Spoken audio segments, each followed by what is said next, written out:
Bekasi Kota membekuk 5 pencopet bermodus pura-pura muntah di dalam angkutan umum.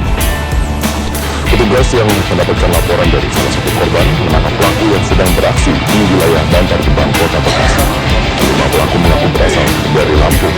Setelah melakukan aksi, 4 pelaku masuk ke dalam angkot dan berbagi tugas. Salah satu pelaku berpura-pura muntah di dalam angkot dan membuat penumpang lain bergeser tempat duduk. Saat korban bergeser dan lengah, pelaku lain beraksi untuk mencopet.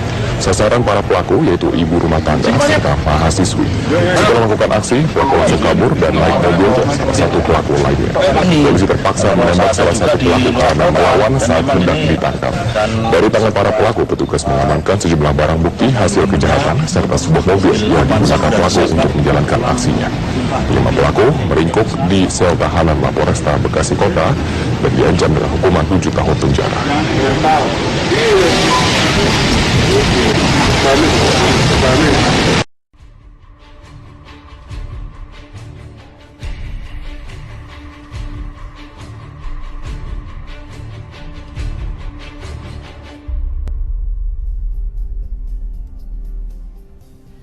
Pemirsa, Menko Rizal Ramli menuding bahwa ada mafia pulsa listrik prabayar di tubuh PLN. Betulkah demikian? Nanti kami akan membahasnya bersama dengan narasumber yang sudah hadir. Tapi sebelum itu kami akan hantarkan dulu paket informasi berikut ini. Setelah mengkritisi mega proyek pembangkit listrik 35.000 MW, Menteri Koordinator Bidang Kemaritiman dan Sumber Daya Alam Rizal Ramli mensinyalir dugaan adanya mafia yang memonopoli distribusi pulsa listrik prabayar. Akibatnya, masyarakat harus membayar mahal pulsa listrik prabayar yang dibeli lewat sistem token. Rizal Ramli pun meminta PLN mengkaji kembali sistem pembelian listrik prabayar lewat token yang membuat masyarakat membayar lebih mahal. Rizal Ramli juga meminta PLN mengakhiri monopoli penggunaan instalasi listrik sehingga rakyat bisa memilih menggunakan sistem token atau membayar tagihan listrik bulanan. Di zaman dulu sampai sekarang rakyat itu diwajibkan pakai pulsa. Ya, karena ada yang main monopoli lah di PLN di masa lalu. Itu kejam sekali, karena ada keluarga-keluarga yang anaknya masih belajar jam 8 malam, pulsanya habis. Tidak semudah nyari pulsa telepon. Nyarinya susah, ya kan?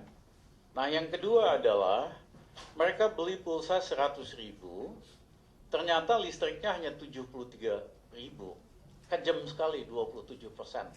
Disedot oleh, sebutnya apa nih Pak? Provider lah. Provider yang setengah mafia gitu kali ya. Ya, untungnya besar sekali mereka. PLN pun membantah tudingan Rizal tersebut. Direktur Utama PLN Sofyan Basir mengaku belum tahu jika ada mafia token listrik di PLN. Sofyan berjanji akan menelisik mencari tahu tudingan Rizal Ramli terkait mafia token listrik. PLN menduga Menko Kemaritiman dan Sumber Daya itu mendapatkan informasi yang keliru mengenai penghitungan pembelian pulsa listrik karena pembelian pulsa listrik tidak bisa disamakan dengan membeli pulsa telepon prabayar. Dan selain itu, besaran listrik yang didapatkan pun berbeda tergantung golongan pengguna. Kalau memang ada tindakan-tindakan yang keliru yang dilakukan oleh provider atau PPOB, kami akan buang mereka. Mungkin kami akan kembali ke sistem perbankan saja. Tapi apakah di daerah-daerah terpencil, pulau-pulau terluar yang belum ada sistem perbankan juga bisa dilaksanakan? Kan tidak. Difikirkan untuk kembali ke meteran. Kalau mungkin, memang ada. Kami punya risiko dengan merekrut orang ratusan ribu lagi. Bagaimana misalkan 56 juta penduduk harus satu persatu kita datang ke meteran, ya kan? Bagaimana mencatat meter, pulang lagi baru masukkan data ke PLN. Itu pun banyak oknum pencatat meter yang tidak mencatat dengan baik. Besarnya jumlah biaya administrasi dalam pembelian pulsa listrik menjadi keluhan pelanggan yang menggunakan sistem listrik prabayar. Pelanggan merasa dirugikan dengan adanya potongan nominal yang dirasa memberatkan karena jumlahnya jauh di bawah harga pembelian. Sebenarnya kalau kita sih sebagai konsumen sebenarnya sangat tidak puas dengan sistem yang pakai token. Nah, karena apa? Kita kalau beli pulsa 100.000 itu berapa ya? 70 ya apa berapa ya? Nah, jadi ini besar sekali. Kemudian di situ ada pajak segala macam. Nah, ini seharusnya pemerintah sendiri kan harus transparan. Nah, apa mungkin ini ada kerjasama dengan mafia-mafia yang terkait atau apa? Ini tidak bagus manfaat terhadap masyarakat.